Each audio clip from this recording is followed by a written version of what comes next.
back to China Through SGlasses. I'm Wu Fan. And I'm Jingnan. Today, for episode 2 of our Chinese entertainment industry series, we'll be talking about Mandopop. We hope our previous episode on celebrity scandals have been insightful for you, and if you haven't heard it, do check it out after. So for today, we will be starting off the Mandopop episode by acknowledging that there are Mandopop from much older generations, starting from like the 1920s, which is like the birth of Chinese music or Chinese popular music. And the birth of our grandparents. No. Yeah, but those from the 1920s all the way until like the 1970s and 80s, we are not very familiar with. So if you want, I suggest I can direct you to the Wikipedia page on Mandopop. It's very informative. But yeah, we will not be covering those today. We will be covering those mostly in our generation that we are much more familiar with. And another caveat is we can't really cover everyone, but these are some milestone people in specific generations throughout Mandopop that you should know. So I know we don't really cover 70s and 80s, but we can't talk about Mandopop without talking about Taiwanese Mandopop and specifically Teng Li Jun or Teresa Teng. And yeah, so like if you know that one song, 月亮代表我的心. And also 甜蜜蜜. Yeah, so like if you know those two songs, then you know who Teng Li Jun is. She's like, I would say she is like the Marilyn Monroe of China. Oh yes. But without the sex appeal, definitely. Yeah. Like they both have like a very sweet feminine face. Yeah, and they were both very, very well loved, and it's just the default go-to in terms of everybody knows her songs and everybody knows who she is, especially amongst the older generation. So yeah, so that is as far as we can go. Anybody older than Teng Li Jun, I cannot know any songs from them or like know anything about them. Oh, and I think like Teng Li Jun was so influential that anywhere there were Chinese people would know of Teng Li Jun and they would buy her cassette tapes. Yeah. And even now, there are people who like try to impersonate her because her voice is just so iconic. It's like very sweet, very rounded, and she sings with a lot of emotion. Yeah, and coupled with her like very serene and pleasant smile, it's just like good vibes. Then moving on from the 70s and 80s to the 90s. So the 90s was mostly predominated by Cantopop. So Cantopop is a specific kind of subset of Mandopop, which is Cantonese pop music. So if you're not very familiar due to the inner turbulence of China, there's the entertainment industry in mainland China was actually not very advanced for the majority of the 20th century. Things only really started picking up in the 21st century for mainland China. So a lot of the Mandopop that you are familiar with in the older generations are actually from places like Taiwan and Hong Kong. So for Hong Kong, the main language spoken there is actually Cantonese, hence Cantopop. So for 90s Cantopop, the moment you talk about 90s Cantopop, it is inevitable that you will talk about the 四大天王 or the 4 heavenly kings of performance. And they are Liu Dehua, Zhang Xueyou, Guo Fucheng, and Li Ming. Yeah, so they are known for like not just being good at singing, but also being good at acting and dancing. And Wu Fan's dad have actually very good insight into these 4 people. Okay, yeah. So according to my dad, in his internal ranking system, the best dancer is Guo Fucheng, and the best singer is Zhang Xueyou, and the best actor is Liu Dehua. Yeah, and like I think they were the original. I won't say they were original boy band because they're not a band, but they were the original kind of idols. Like it was such an infamous look of the flat, straight center part hair. Oh my god! Honestly, looking at it now, it looks like sushi. It's so bad. Like if you guys have if you guys have parents who listen to Mandopop, you guys will know exactly what I'm talking about. You can ask them. They will have posters of these 4 guys on stage with in photo shoots with the center part hair. Like it's a walk down memory lane and it's an unpleasant walk. But if you think about it, right, it's because their 颜值 so 高 they can hold it. So 颜值 means like the value of their face in Chinese, but it means they are so good looking that any hairstyle cannot ruin them. Yeah, but it was such a popular hairstyle at that point in time. Yeah, so but these 4 people were honestly like dominating the Mandopop / Cantopop scene. They were, again, like we mentioned, not just singing, they were also in like other forms of media, and Liu Dehua is very known for his movies and shows. So they were everywhere essentially. You can't escape them. I think for now, Liu Dehua is probably the only one who's still very active. Yeah. And I think they were really like the first nanshen's, like male gods in the eyes of the fans. I remember there was this issue in the past. There was this girl who like was selling blood so that she could go for the fan concerts. Definitely. Selling blood was a very common thing apparently. Yeah. Yeah. So on the other side of the gender spectrum, we have Wang Fei or Faye Wong. I don't know a lot about Wang Fei other than the fact that like she has a lot of affairs. No. As in, I mean yes, that's a bit true also. Okay, but I do like some of her songs, and I think that one thing that was very unique about her to this day is that she has a very interesting voice that is very Kongling, but I don't know what Kongling is in It's like English. very airy and ethereal. It's like out of this world, and it's I think she uses a lot of like head voice, and so her voice is not like those kind that belts or is, so when she sings high notes, she's like a fairy. It's a very fairy vibe. And the way she presents herself also, she's not a very like hype and intense performer. She just stands there, sings her song, and then she moves on. Maybe like she disappears for a few years, and when she comes back, the entire Chinese world will be like, oh my god, Wang Fei is back. That kind of stuff. And her music is, I think, very, very good. Like, it's very unique, and it's not... If you have a chance to listen to some of her works, of course, they tend to be more like ballads, and but nonetheless, like, they are very interesting and unique. I would say... I know this is not a very good comparison, but almost like Billie Eilish. Oh, yeah. Not the fact that they feel out of this world, is it? Yeah, in the sense that they're very different from the mainstream kind of... So at that point in time, a lot of the Mandopop, like the 四大天王 songs, tend to be more dance tunes, and her music was much more like softer. She also has a lot of like love affairs, but like we're not discussing that. We're discussing purely music today. Oh yeah, but a notable person, part of her love affair is her ex-husband Dou Wei. He's actually one of the rock music pioneers in China. So it's two musicians coming together. Yeah. So moving on from Hong Kong to Taiwan, in the 90s, some Taiwanese singers of note were Zhou Huajian, which is known for his like... Oh, his love for his daughter. So he wrote a song called 亲亲我的宝贝. My dad kept singing it to me as a joke in the past. That's so cute and so cringe all at once. Yeah. But when he sings it on stage, right, he sings it to an entire audience, and he always has a very blissful expression on his face. Like, he really loves his daughter, Yeah, but okay, another very famous Taiwanese singer from the 90s is Zhang Xingzhe. I don't know a lot of his music, but my mom loves his music. And he's another singer that is known for being like a softer voice. Like so even though he is a guy, his singing voice is a lot more softer and gentler. Oh, he's a 情歌王, right? Yes, 情歌王. So he's known for his love songs. So I love I'm very biased towards this one particular song because it's from my childhood favorite movie called 宝莲灯. But basically he sang 爱就一个字. Yeah, so it's a...爱就一个字? Yes, oh my god. Yeah, so he sang 爱就一个字. So it's this very famous song that has regained popularity on Douyin or Chinese TikTok recently. But essentially, if you every time I listen to that song, I want to cry. Because, yeah, but that song is really very good. It's like nostalgia lah. It's not just nostalgia, but because I really think that the lyrics was very well written. But anyway, okay. Yeah, so I highly recommend listening to that song, and I think that his version is one of the best versions because OG. I mean, of course, OG filter, but also like I think not everyone like when his brand is very and persona is very much the gentle, gentle guy and gentle voice and like the way he sings it is like 缓缓的抒情, like slow and into your heart, that kind of vibes. Okay. Yeah, so it's not like very intentional. It's just the way that he is.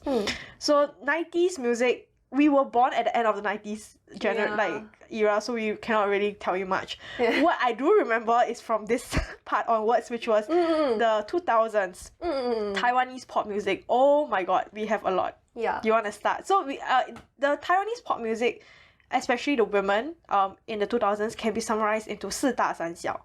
So there's 四大天后 and 三小教主. So the 四大天后are Tsai Jolene Tsai, Sun Yanzi, Stefanie Sun, who's from Singapore, and then Liang Jingru, Fish Leung. I still don't know why her English name is Fish, and Xiao Yaxuan, Elva Hsiao. Yeah, so I think of the four, the most popular, mainstream, and still active today would be Tsai Ling or Jolene Tsai.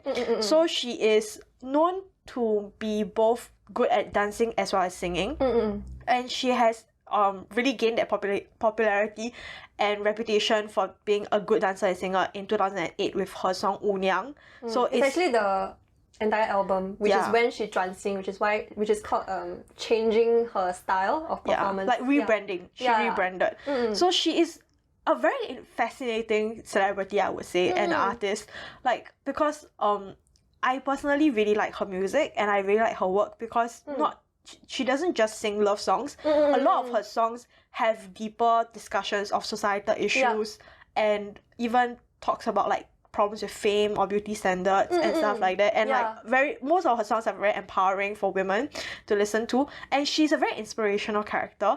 So like her branding has always been, I might not be an expert at this, but I will work my ultimate best and like my utmost hardest to excel at it. Like one of her concerts and in the 2000s or like early 2010 was that she sprained her ankle or something. I can't remember what happened, but the story was essentially she had to learn how to stand on point in 3 days.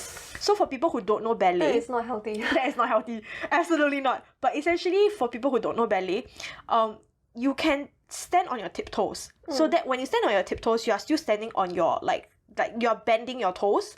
So it's like a 90 degree, you're standing on tiptoes. Everyone can stand on tiptoes. That's not a point. That's not a problem. When you learn ballet past grade 5, I think grade 6 onwards, because I did ballet for a couple of years, you get new shoes. They are called point shoes. So the point shoes, the front of the shoe is literally rock hard. It's called the box because it's so hard. Yeah, it's literally like so hard. And then you literally stand on the tip of your like toes. Not like the first half of your toes, but like the actual tip. So you are literally, your toenail is 90 degree to the ground. So it hurts a lot and it takes years and years of training before you can lead up to that point of learning to stand on point. And it hurts a lot and you need the right shoes and a lot of training. But she learned to stand on point in like 3 days. And that's, I'm not sure how much of it is true, but that was essentially her branding for a very long time, that she was the most hardworking and disciplined artist in the field. So she has that reputation, but I genuinely enjoy her music and her works because a lot of it is a lot deeper than just the shallow, surface level, I love you, you love me kind of music. Yeah, like that's to me, that's what makes her stand out among the 4 heavenly queens also. Yeah, because her MVs, okay, firstly, she's still very active now. Yeah. And she's been really, as what Jingnan said, working her ass off. And her MVs her MVs might be rather provocative sometimes, but it's not in the sexually provocative ways. She really tries to like break certain social norms or like gender standards, and she's quite defiant about it. So I remember there was this song called Play Wo Pei. Yeah, so good. Yeah, and like Wo Pei in Chinese is a bit like like pui. yeah, basically like you listen to someone say something and you don't agree with it and you think that it's a trash idea, so you're like pei is like spitting. Yeah. And she has a lot of these MVs or song lyrics that outrightly declare her defiance against all these standards and rules and stuff like that. Yeah, and she also is very outspoken about supporting the LGBTQ community. She actually has a song that won the Jinxu, if I'm not wrong. Is it the one with like an entire ensemble of people wearing heels? Is it that one? I cannot remember. No, I can't remember, but the name of the song is called 倔强玫瑰, I think. Oh yes, it's that one, Yes. Oh my god, I loved it. Yeah. That song is a great song, and it's actually a tribute to a real life person who this individual was not did not out themselves as queer because they were like, so this individual is this little boy was in school, like I think he was in primary school or secondary school when he passed away, but essentially he was being bullied for liking feminine things, and then because of that he was found suspiciously like dead he was found like abruptly dead in the toilet. Oh shit. And then the school like the school deemed it as an accident, and essentially the people said that even if it might not be a case of bullying, like outright bullying, it was because he was so bullied that when he went to the toilet, people would tease him, so he would go to the toilet on his own in between lessons, like so that's why he might have slipped and fell, and no one found his body until like too much later. Like, so it's still an indirect circumstance. So so the song was a tribute to him and for people to just be themselves and like screw the haters, and it was a very heartwarming sense of solidarity and show of solidarity to the LGBTQ community in Taiwan. So she won 金曲奖, I think 金曲奖 or is it 金钟奖? I think 金曲奖 for it. Okay. Yeah. So I think she stands for a lot of great causes. Yeah. And I just think that she's a very talented artist. Okay, moving on. Okay. Moving on to one of the pride and joys of Singapore, Sun Yanzi. So when she first debuted, she sang, basically her first song just brought her to fame. Yeah. And it's Tian Hei Hei. But Or it's actually, T-O-O. Yeah, it's not pronounced Tian Hei Hei. I think it's T-O-O. It's Hokkien. Oh, Hokkien. Yeah. So basically, it's a great song, and I think one of the reasons she got famous is that she has very unique voice and unique way of singing. So again, most of her songs are ballads. Another song that she's very famous for is the 向左向右, is it? I don't know her very well. No, it's the it sounds familiar, yeah, but I cannot remember the tune in my head. Okay, yeah. I'm not gonna sing on the podcast because let's not do that. You can do it! No, okay, anyway, so she's known, I mean, I know these two songs from her. She also has the 绿光 song. Oh, also got... Yeah. Oh! Yeah, that's also her. And also Feng Zheng. Yeah. So she has a few like very smash hits, but she's also known to be a very not just mysterious, but she's like very private person. She's very chill about the fact that she's a famous person. So sometimes she will like disappear for a few years, get married, have kids, then come back, sing a few songs, and then disappear for a few years again. Yeah. And so currently she's not, very active in the entertainment industry, but she is very distinguishable in terms of her voice and her song and her music. Yeah. Moving on to Liang Jingru. Liang Jingru is I think best known for her song 勇气, the 爱真的需要勇气. Yeah, so if you know that song, it's Liang Jingru. Yeah. And I think she's more like a 苦情歌手, like the really heartbreaking love songs. They are from her, yeah. 想念 the 会呼吸的痛 is also her, if I'm not wrong. 想念是会呼吸的痛. Yeah. I think that's also her song. Again, the 苦情 route, which is like very sad, like just heartbreaking. It means like missing you is a kind of pain that can breathe. That's what the lyrics is. Yeah, so not much. I don't know her very well, but again, Taiwanese. If you notice, like all of these are like Taiwanese singers, or even if they are from Singapore or from elsewhere, they went to Taiwan to kick off their singing career and maintain their career there, because at that point in time, Taiwan was the epicenter of like entertainment industry. It's also like the general trend of Singaporean singers getting famous in the previous decade. They all went to like mainland China or Taiwan or Hong Kong to get famous first. It's kind of like these days when people go to Korea to be trainees, even though they are of a different nationality or ethnicity. Yeah, it's like wherever the epicenter of that particular media form or entertainment form is, people will just go there. Yeah. And then the last one is 萧亚轩. Her most famous song is 爱的猪大哥. Do you know this song? Yeah. You know the internet meme? 猪大哥, right? Yeah. Okay, so 猪大哥 means theme song. Yeah. And it sounds a lot like if a lot of people said that they misheard the lyrics into 猪大哥, which means like big bro that is a pig. Yeah, big bro pig. That's 猪大哥. When you sing, you don't really sing with the Chinese intonation, so there's no difference, and I can totally see it. But yeah, it was a meme. But also she was known to her persona was a little bit more wild, mature, sexy. She always dyed her hair with a few streaks of highlights. And like very smoky eyes. Yes. Also a bit of a singer and dancer kind of combination. Yeah. Also she played electric guitar. Like that was her stage. And nowadays she's known for dating guys who are younger than her. So she's called 恋爱高手.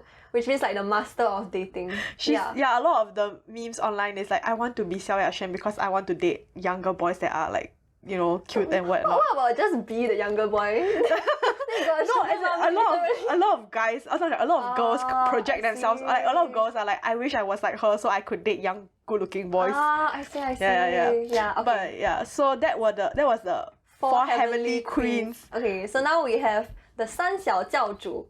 Actually, 教主 is a bit of a Christian related Catholic term, but cult leaders? No. Okay, it's a bit. Okay, anyway, but it has nothing to do with religion. Okay, so the 三小教主 are Yang Chenglin, Rainy Yang, she's the 可爱教主, which means the cuteness, the cute leader. Then there's also Wang Xinling, Cindy Wang, the 甜心教主, which is like the sweetheart leader. and then Zhang Shaohan, Angela Chang, which is the 电眼教主, the electrifying eyes. She has a very small face and very big eyes. Yes, basically that. Think Emma is it Emma Stone, the one in La La Land? Like she has like similar facial structure. Oh really? Yeah, like very big eyes. Yeah. Okay, yeah. So Yang Chenling or Rainy Yang, I think two of these three people, okay, all three of them are currently quite active in mainland China. Yes. Which we will get to why they are no longer like working in Taiwan, they are working in China, mainland China. But two of the three that we mentioned went on a Chinese variety show called 乘风破浪的姐姐, which translates to older sisters that have been through the waves, like who are going through the waves. Yeah, so it's like a female empowerment kind of vibe. Like, okay, the concept for that show was they got like 30-year-old plus female celebrities who really used to be like at the peak of their popularity but might have been like falling in popularity over the years to come back, and then it's more like oh my god, a nostalgia thing, like I watched these people growing up, and then they come together to do singing and dancing performances.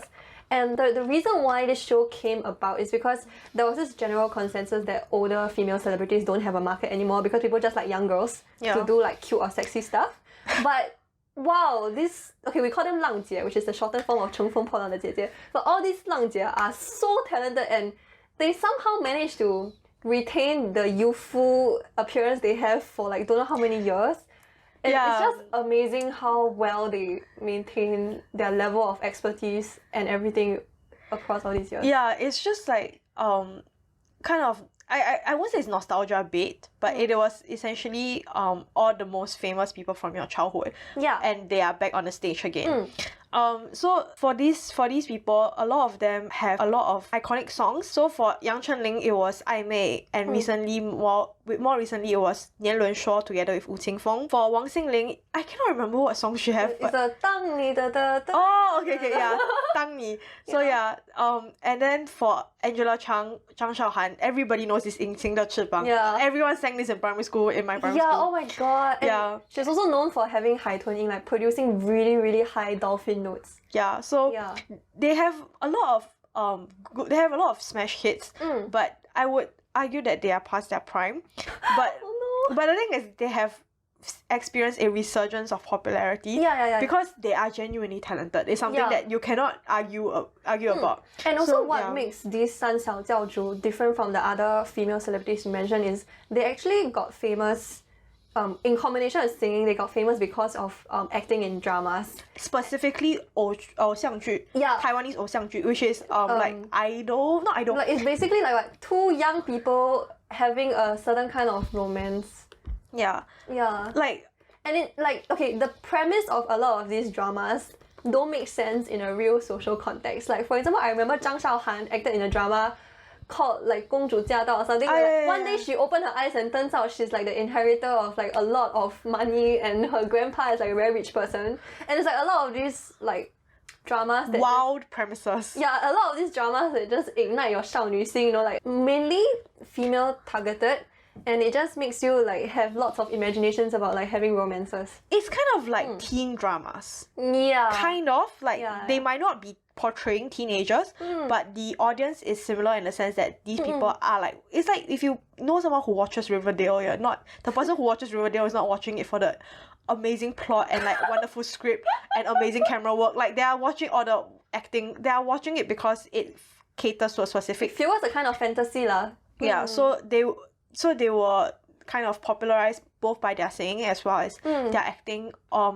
During I would say the early 2000s were like the prime and the peak of the Taiwanese 偶像剧. There were so many. Okay, so if 王子变青蛙, and then I think the most famous one that it was 流星花园, which was Boys Over Flowers, but Taiwanese version. The original version was Taiwanese version. Okay, it came from Japanese manga. Yeah, so like you get the idea that was the kind of demographic that they were hitting, and to this day they are still kind of popular. Because one thing that I'm gonna keep repeating is people who are still popular these days is probably because they are actually talented. Like a lot of people are shade, but a lot of people who come and go, or like not just one song wonder, but like a lot of people who come and go and do not retain their popularity is probably because don't have a lot of talent. But these people... To maintain your interest. These people genuinely are talented and dedicated to their craft. Oh, I remember for Wang Xinglin in particular, she actually wasn't around in the entertainment industry for a while. So when she came back on Lang Jie, it created an entire hoo-ha, and a lot of people were saying that Wang Xinglin was their childhood crush. And she has a... Okay, it might be a bit weird for someone who is like 30, 40 years old to still do like very... cutesy girl group dances, but somehow she pulls it off. She has a very like refreshing vibe, and she's just a very nice person in general. Yeah, and people were doing a lot of like Douyin collabs with her, like her dance. So that was for Taiwanese like singers in the kind of 2000s. Staying with the Taiwan, you know, like trend that we're talking about, another big part of Mandopop was actually the bands. So I'm going to cover a few. I think I will dominate this part of the conversation because I don't think Wu Fan listened to a lot of them. Yeah, I only know one of them. Which one do you know? S.H.E. Okay, yeah, S.H.E. Okay. So let's start with S.H.E. Okay. S.H.E. You share first. Okay, so S.H.E. is my favorite Mandopop artist / like band because I just grew up. Right now. I just grew up with them. Like they were the first and only people I bought a CD of, and like to be fair, the CD was pirated, but that's besides the point. It's okay, you're Chinese. Yeah, like so like I really like S.H.E. and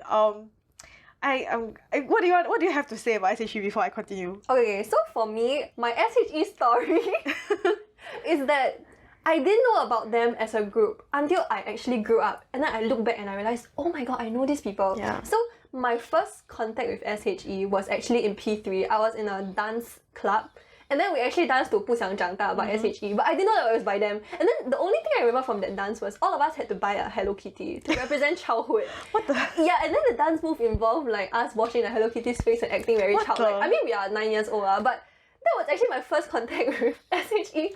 And then after that, when Hebe sang 小幸运, I was like, oh, she's the head of S.H.E. And then after that, Selena, she actually went through a burn incident during filming. Yeah, so she was invited to this Chinese show called 开讲啦, where celebrities are invited to talk about a life lesson. So I knew her after that. And then I knew Ella because she was part of the China Produce 101 spin-off as one of the mentors.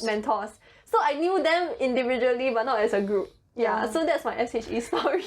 My S.H.E. story is just that I love them very much and I listened to all their songs growing up. Moving on. Yeah, no, but okay, so the S.H.E. is, don't call it she. If you call it she, you're like stupid. No, but S.H.E. is the initials of the three female singers that are in this band. Selena, Hippie, and Ella. So Selena was like the sweetheart of the group. Like her voice was like the sweetest. She could hit all the high notes. And then she was very cute and pretty, and that was her vibe. She's the face of the group, is it? She was the face of the group. It's not was, like she kind of was the face of the group. And then Hippie was honestly, Hippie was the most kind of low-key and kind of overlooked individual in the group because she did not have a very clear persona. And then the Ella's persona was that she was more androgynous. She had short hair and she always sang the lower parts of the songs because she couldn't reach the high parts. But like she also generally had a lower voice. So the three of them sang together for all their songs, and their songs were massive hits. A lot of it has to do with their amazing harmonizing. So because there are three of them, they could really play around with the harmonizing in the especially different with parts. the different vocal range, right? Yeah. So, and they were so beloved by everybody. It was just like everybody loves S.H.E. and everyone grew up with S.H.E. And they had a lot of smash hits that were cultural resets. I would say 中国话 was a cultural reset. 不想长大. There's so many like 波斯猫 and then like that sounds familiar. Yeah. And also they are known. I think they are one of the oldest surviving like bands. So even though they are not, so right now they are not very active as a band. Individuals. They are individuals. I think CB is one of the more active ones now. What they have described the band's current status is 单飞不解散, which means that's so cute. Yeah, which means that each individual have their individual careers, but they are not disbanded. So it's been I think 17 years So they had a song called 17 when on their 17th anniversary. So they do not come on to like join. They do not sing together or like show up in stage performances as a collective much these days. But when they do, it's like a very big deal and everyone loves them. And wait, sorry, you're gonna say something? No. Okay, to me, it's quite amazing how a group can stay together for so long and they have such a good relationship with each other. Yeah. Like, usually they disband because of bad relations and stuff like that. They have a song called 老婆 where the song goes 朋友姐妹都已不够来形容我们之间 like something like, so basically the chorus is like friends and sisters can no longer describe our relationship with one another. You are like my wife. Like you are my wife for life. Like how that's so it's sweet. so sweet. They really stuck to with each other through thick and thin. Yeah, like I remember when Ella was the mentor during the the survival show, right? She kept drawing back to anecdotes of her S.H.E days. Like she was saying stuff. Okay, because I remember she was saying something like every member in the group has a role to play. Yeah. And so for her role was being the tomboy and having a low voice, and she was encouraging the contestants like, just because you don't have the main part, it doesn't mean that you don't have a role to play. And I was just like, the 团魂, yeah, the team spirit. Yeah, so like this is a kind of tangential topic, but basically Selena had a very tragic accident when filming on set. She was acting in a drama and there was an explosive scene and the explosives kind of got out of control and she was severely burnt and she went through a lot of hardship and her husband divorced her. Oh yeah, after that. Yeah, but her husband actually stuck with her throughout the entire filming process. know, but like and then after divorced her. but like she runs marathons now, you know. Like what? Yeah, so she's really very inspirational. I just remember they are a very big part of my life and I have nothing but good things to say about them. I will also say that like since we are on this topic of S.H.E, Hippie has one of the best voices in Chinese like Mandopop scene. It surprises me how she was overlooked in the past. Yeah, but also like her singing style has evolved and changed a lot since her days in S.H.E because when you're singing in a group, you need to make sure your voice harmonizes and blends in with everyone else's. But when you listen to Hippie's individual songs, solo songs, they are very unique. Like her singing voice is actually a little bit like ethereal also at times. It's very unique as well. So a little bit nasally almost. Yeah. So and her music actually has, I won't say deeper meaning, but it's very unique. Like it's almost alternative in how niche the message is sent. So I really, really like Hippie as a singer. Like I really hate that her most well-known song is 小幸运. It's so stupid. It's like the most cliche song. But if you know 小幸运, then you know that she is a great singer. But okay, to me, I think right, 小幸运 might have given her like a second chance at her career. Okay, not that her career is disappearing or whatever. Oh, her career is kind of disappearing. I think it brought her into mainland China. And then she started appearing on a lot of singing shows. Then that's when she had a chance to show how well she can sing as a soloist. Yeah. Okay, so the next let's just get this out of the way because like the S.H.E equivalent was Faye Wong. Because Faye Wong, okay, so S.H.E was known like their songs were not super deep. Let's just put it this way. Their songs were like kind of like cutesy, like there were ballads and stuff, but it was mostly like the target audience were younger, and the equivalent, the male counterpart would be Faye Wong or Fahrenheit. I don't know why their name is Fahrenheit. Don't know why. But anyway, like Taiwan uses degree Celsius some more. Yeah, everything is just stupid. Okay, but it was these four good-looking guys and like all four. Wang Dongcheng, Yan Yalun, Chen Yiru, and Wu Zun. Yeah, correct. Yes. So I don't know much about them other than they had one collab song with S.H.E.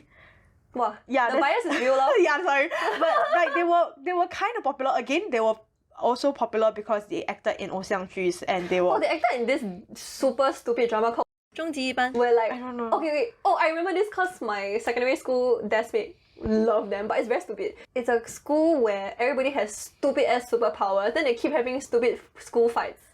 What? Yeah, or something like that. But yeah. Yeah. So they exist, and if you like them, power to you. But I don't know much about them other than their collab song with S.H.E. Okay, now on to the two groups that I love with all my heart, other than S.H.E, of course. There are male groups. Mostly male groups. First male group is like Mayday or 五月天. 五月天 is much more known for like their rocky, like more pop rock and angsty music. They have a lot of very famous songs, but like the ones of like the most important ones like Yang Chong. Their songs are very popular in KTVs. I just remember that their main lead, which is Ah Sin, he can sing super high notes. He can sing super well. No, I think you're thinking sing. Oh wait, are there different people? Yeah, okay, so there's two different people in Mandopop. Okay. One guy is called Sing, another guy is called Ah Sing. Ah Sing is Mayday. Sing is the 死了都要爱 guy, the one that's really tall. I always thought 死了都要爱 was Mayday songs. Oh shit. Yeah, this is like a cultural gap for me. I do not know any of them.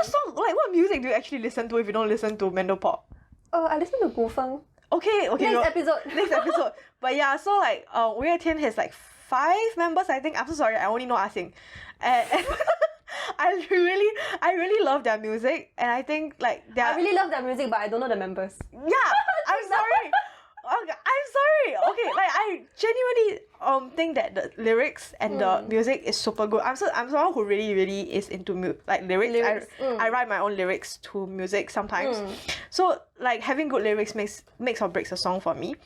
So for us, like for Wu Fan's music, again, they do not have like very simple surface level love songs. They have also some of their titles, like hit titles are like 突然好想你倔强我不愿让你一个人后来的我们 and 离开地球表面你不是真正的快乐恋爱 ing was the song in primary school for me. Is it the 恋爱 ing 改变 Wait, the 离开地球表面 is it our Yeah, yes, it is the gist. Okay, oh yeah. my god, yes. Yeah. 伤心的人别听慢歌 but I also really love Ru Yan and I really love 干杯 These are less well-known songs but like lyrics 10 out of 10.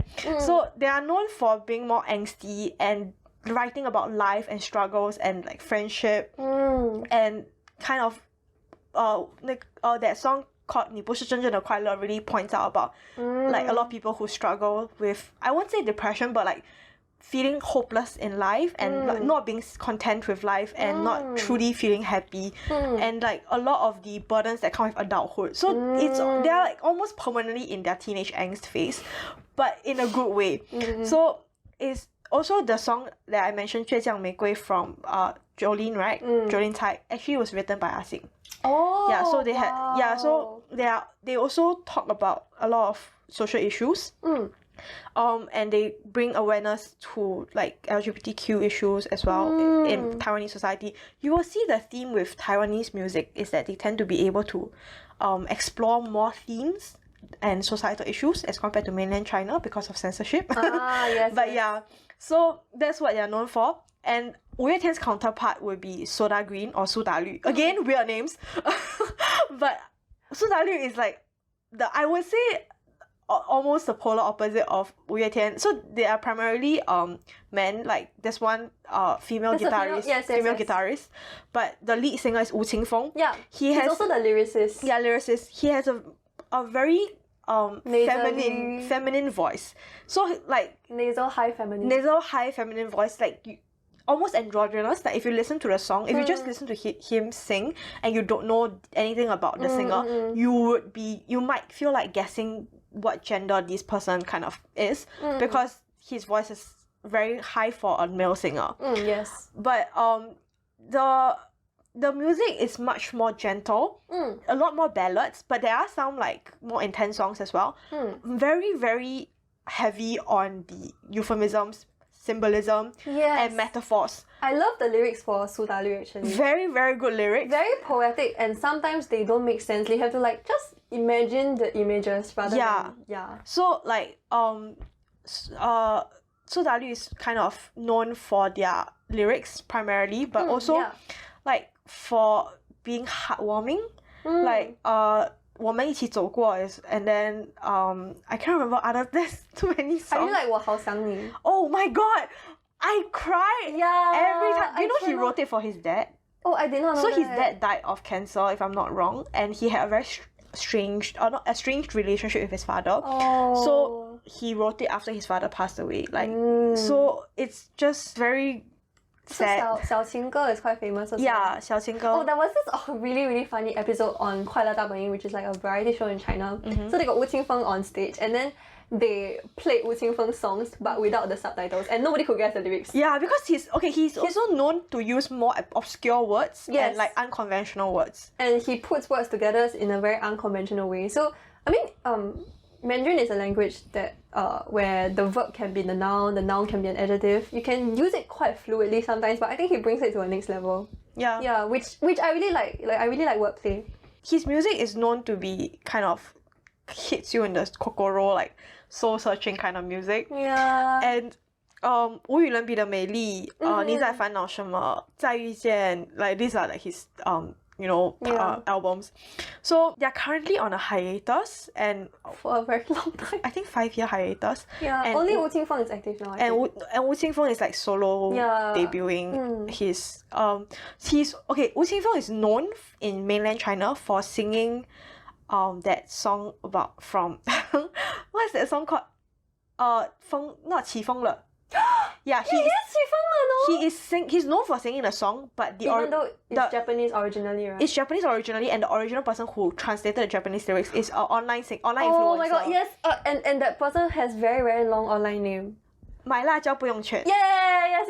Yeah, but he is known for that song in mainland I think China. he rearranged it. He put the chorus in front. And he sang it on one of the music variety shows. 我是歌手. Yeah. Which we'll talk about later. Yeah. But yeah, so about Wu Qingfeng also. Yeah. So he has a very, very cute friendship with Rainy Yang Chenglin. Yeah. So for the Nian Lun Shuo, that was one of her recent songs, right? Actually, Wu Qingfeng appeared at her concert. Yeah. And then he impromptu the lyrics. I saw. Yeah, I freaking love it. It's like, because the song kind of follows a numerical system. So every phrase starts with ER stand, like 1, 2, 3. But he changed it all into like Taiwanese street food, which is like really very fun. Creative. Yeah. It's almost like if you love Taiwanese bands, it's like a decision between McDonald's and Burger King, like, or like McDonald's and KFC, like, do you like 5月天 or do you like 四大? Oh yeah. But like honestly, I love both, and I think they are both like god tier in terms of their music and just songwriting as well as lyrics writing abilities.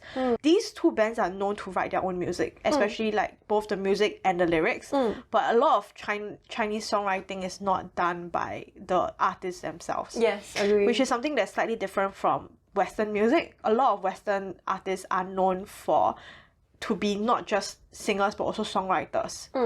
But if you look at the Mandopop or like Chinese music kind of sphere, a lot of the times singers are just purely singers, and the song and the lyrics have been written by separate people, not even the same person, and then kind of produced by somebody else, and they are just singing, so purely singing. But these two groups are very special in the sense that they write a lot of their music and the lyrics as well. For their generation, yes, but I would say like in recent generations there are a lot of 唱作人, like singer composers. Recently, but recently the traditional model of Chinese singers is like you just have to look pretty and sing. Yes. Or dance, sing and or dance. So moving on from Taiwan to mainland China, this is the decade of like 2000s to 2010s. So a lot of these people are still very relevant today. So if you a lot of people are not very familiar with mainland China Mandopop, I would say. A lot of times, especially for our generation, when you think Mandopop, you would think like J Cho and, you know, all the Taiwanese singers. The reason why we are not mentioning J Cho in this episode is because his music falls a lot in the category of 中国风, which we will cover in the next episode. But yeah, so a lot of the times when people think Mandopop, they don't think mainland China artists, they think Taiwanese or Hong Kong artists. Except they might not know that they originate from these places. Oh well. So now we will cover some of the mainland Chinese artists, and they are first of all Zhang Liangying. So actually just a bit like Zhang Shaohan. Coincidentally they have the same surname. But yeah, she's also known for her high tone in like dolphin sound, and she has a very powerful, smooth, belty voice. And she sings a lot of 古装剧 OST, so these are very period pieces, so very like Chinese inspired traditional kind of music. So she sang for 十里桃花 and 狐珠夫人, which are rather famous period dramas recently, but she's most well known for 画皮, which is a star-studded movie from 2008, and it has a very soul-wrenching theme song. 画皮 is the OST for 画皮 is the drama. 画皮 is not even the movie. 画皮 is the and movie. She sang 画心, and actually there was a sequel to the movie, and she sang the OST for that also. So it's like 画皮画心，画皮凸画心凸。Yeah. So she has, like we mentioned, a very she can reach very high notes. If you notice something about mainland China, right?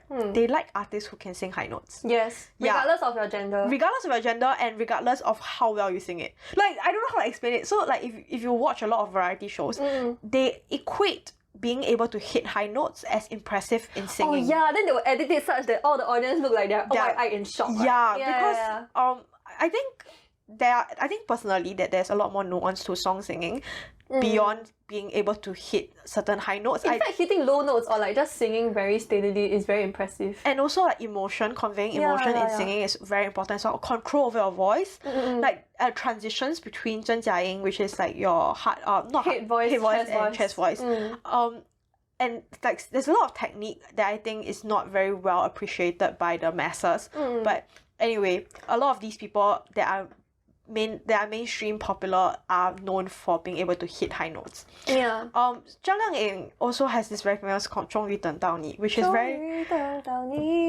very fitting because at a certain point in time, because she waited I think like 8 or 10 years. Oh, her manager, for her right? Stupid manager to yeah. marry Oh my her. gosh, she actually proposed to the manager during the concert, and then the manager looked very like uncertain. awkward. Like I feel like the manager probably just played with her feelings for many years.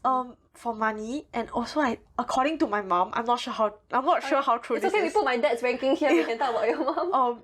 She was the third party in the manager's Oh, marriage. no. Or something like, or like marriage or long-term relationship or something like that. I don't know anything about their personal lives, and I personally I think she's very pretty. She is, I agree. She's incredibly pretty. She's a whole package. She's a whole package. She's very pretty. She can sing very well. Yeah. I don't know anything about her personal life and I don't want to comment on it, but I think her music is not bad. But she doesn't have a lot of very popular songs. Just like a couple. Like, yeah. Her music's not that deep. It's mostly lovey-dovey things like ballads and stuff, but I do think that she can sing pretty well. Okay, moving on from Zhang Liang. Zhang Jie. God damn this person, I don't like him. Oh really? Okay, share okay, the tea. I don't know. What songs does he have? I know 逆战 That's it. As in he has a lot of songs, but I don't follow his music that much. Yeah. I don't think he has any good music. I feel like Zhang Jie rose to fame a lot thanks to his wife. Yeah, Xian, who is actually she started off being like sketch performer, but then she went on to MC for one of China's biggest variety shows, and she really put in a lot of effort to make her husband famous by inviting him back for a lot of the episodes. That aside, he can sing, full stop. But he cannot sing better than the other people on this list. You know what I'm trying to say? Yeah, but he is well known. Question mark. Great, he's well known, but for what? You know what I'm trying to say? Like, he's well known for the fact that he is the husband of Sienna. Yeah. Not as an artist on his own. I don't know one. I think one of the things that was a trademark for all his performances in the past is called 张杰跳, which is like he gets so excited. He gets so excited when he sings that he would jump. It's called 张杰 jump, and he jumps in like the split in the air kind. And I recently watched him perform because he was invited to sing for one of the Chinese regional television shows, Chinese New Year. And he's still jumping at his current age. Yeah, and also he has this MV dedicated to Sienna. Like, they filmed an MV together and it's about love. So, but whatever lah. Yeah, I guess his main story is...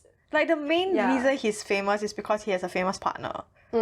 Whatever, okay. Next one, Xue Zhiqian! Joker Xue. Okay, you can start first. I have a lot to say about this person. Okay, wow. Xue Zhiqian is... I think he has a lot of controversy. Okay, firstly, I want to say that his English name really fits his persona very well. Because he's a joker. He really is a joker. Okay, let's talk about him as a singer. He writes a lot of his own songs. He does a lot of very emotional belting and once again, high note. He is known for like being very funny, but he kind of just clowns around. And he appeared on a few variety shows where his role is just to be a funny person or like he's say like the class clown. Thing. Yeah, basically that. Yeah, and for his personal life, his personal life casts him as a very deeply loving person. Wait, it's like there are two sides of the story. Yeah. Okay. So first there was the divorce, and then he was very upset and very like heartbroken for a very long time, and then they got married again, and then this time he was like, I will never let go, I will treat you well. And at that point when he... Okay, so basically his persona has always been this like 深情男子. So like 深情男孩, so which means you are so devoted and loving and the ideal man that is like really love their wife, that kind of vibe. So he got married, then he got divorced, and he wrote, like, I won't say he capitalized off his divorce, but I would say that he wrote a lot of heartbreak songs, so, you know, take that with however you want to. And then eventually he announced on Weibo, which is Chinese Twitter, that he was going to remarry his wife. And then the controversy started there because this young lady tried to expose him. This young lady essentially exposed him on Chinese Twitter that she was his girlfriend for this period of time. I don't think he cheated, but essentially he was not as heartbroken as he seemed. Firstly, he moved on and got with a girlfriend. Second of all, not just that, there was a lot of like, there was just a lot of things going on. He asked her to get an abortion. Oh my... I've heard of that. Yes. Yeah, and then he faked getting injured in a car accident in Thailand for sympathy. Like, basically so they were both in the car and they got in a car accident. The girl got more substantial injuries than him. She took photo of her injuries and posted it on Weibo to gain sympathy. And it was just like his entire persona of being this devoted man that was waiting for his wife after all these years kind of broke and fell apart. But I don't think he suffered like genuinely like a lot of consequences for being cancelled. Because he is just very... So like what makes him different from the rest is that he is someone who is, I would argue, celebrity/singer. So a lot of these other people on the list are just purely singers. He's more of a celebrity in the sense that like he will go on variety shows like you mentioned, and he has the ability to be funny. So his persona is kind of like talks a lot, talkative, funny kind of vibe. And so even for his concerts, there will be clips of him, like the most popular clips of him from his concerts are not of him singing, are of him shit talking with his like audience, and people love that and enjoy that, and there's nothing wrong with that. I mean, it's a talent to be funny and humorous. It's just that, you know, and a lot of people kind of dog on his music for being very subpar, like especially his lyrics, because his lyrics 你还要我怎样 I think so some of his most famous songs, his first hit was 认真的雪 and then he sang 你还要我怎样 and he also sang 演员丑八怪丑八怪 was written by Li Ronghao though, so that's another story. 天外来物 so his songs are not bad, but they are not exceptional. Like, as someone who... I'm not saying that I am the definitive authority on what is good music or what is good lyrics, but if you compare it to some of the other people on the list, right, his songs are like those generic pop music or sad ballads that kind of hits you in the heart, but it doesn't really like crush your soul. That, you know, once in a while you come across a lyric that's like, fuck, this described my entire life in one sentence, or like this really hit me in the kokoro. Like, he's not that level yet. So he can sing as well. He's not like, again, extremely exceptional. So his fame is much helped and propelled by his persona of being funny and his ability to kind of like play on his devoted image. So take that how you like. I think I don't know, like, I don't want to... I think it's very easy to get lost in whether or not you like and enjoy a musician's work based on their personal life. Like, we talked about this about Zhang Liangying as well. If you just talk purely music, I do like his music. I'm not like a super big fan, but I do like it. And if you talk about his appearances on variety shows, I do enjoy his appearances as well. But if you talk about his personal life, then I really don't know whether or not I am fit to comment. And I don't know what impression to make of him as a whole in general. Yeah, actually, like, these reflections kind of call, like, can you separate the artist from the art? You know, exactly. that kind of it's like, do you judge someone based purely on their talent if that is the kind of entertainment that they provide without the moral implications of the kind of stuff they've done outside of being in the public eye? Yeah. I think this is an extension from our previous app. So casual plug. Watch it. Yeah. Okay, moving on to the next person. Again, pride of Singapore, JJ Lin.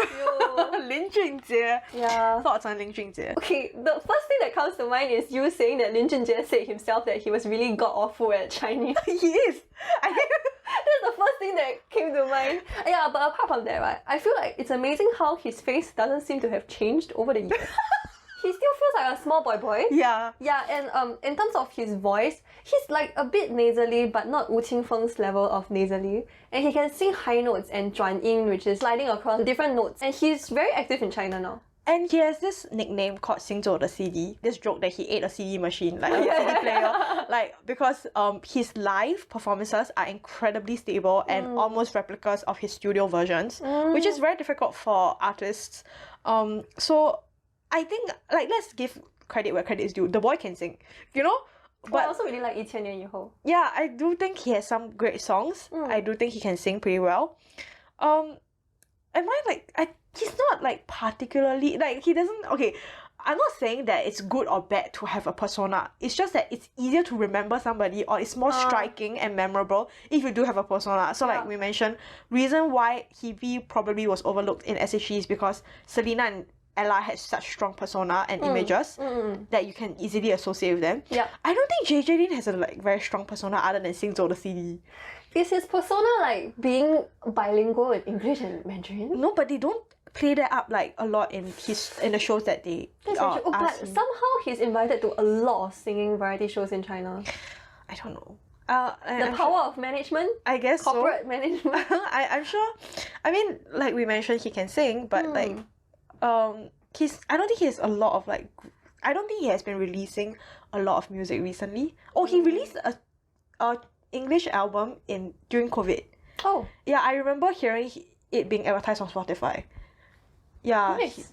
I think he's been holding a lot of concerts in Singapore recently. I'm not sure whether it's because of the Wang Lihong incident. Oh, yeah. Yeah. Okay, so this is like a small extension from the celebrity scandals, but essentially there was Wang Lihong was busted for, being an unfaithful, terrible husband. And a lot of other people in the entertainment industry seem to have been part of that circle of degenerate men. Yeah. And apparently, supposedly, allegedly, JJ Lin was one of those people who had a lot of affairs and would just sleep around. But then again, that's his personal life and personal choice. As long as it's consenting adults, is it something that we should be morally, like degrading him for?